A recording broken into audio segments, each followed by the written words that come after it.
Levi, the third son of Jacob and Leah, was the forefather of a tribe set apart for a unique purpose. From the beginning, the tribe of Levi was marked by its zeal and dedication, though their story also carried the weight of earlier transgressions.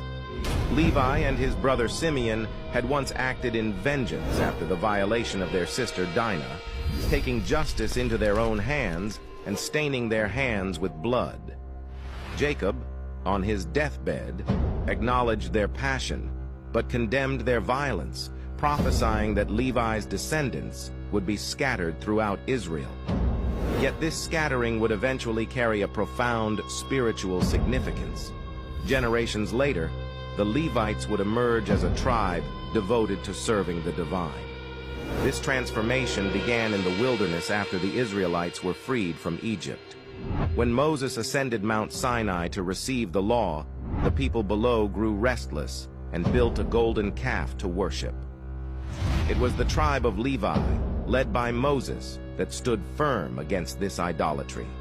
They rallied to Moses' side, showing their loyalty and zeal for the sacred, even when it required difficult action.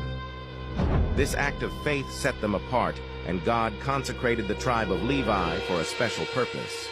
They would serve as priests and caretakers of the sanctuary. The role of the Levites was unlike that of any other tribe. They were not assigned a specific portion of land in the Promised Land, as their inheritance was the privilege of serving in the tabernacle and later the temple.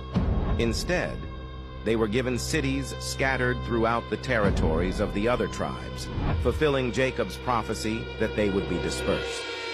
These cities included 6 designated as cities of refuge, where individuals who had unintentionally caused harm could find sanctuary. This role as guardians of justice further emphasized their spiritual calling. Within the tribe of Levi, a subset was chosen for an even higher duty. The descendants of Aaron, Moses' brother, were appointed as priests. The priests performed sacrifices, maintained the altar, and led the people in worship, acting as intermediaries between the people and the divine. The rest of the Levites served as assistants to the priests, caring for the tabernacle, transporting its sacred elements, and ensuring that worship was conducted properly.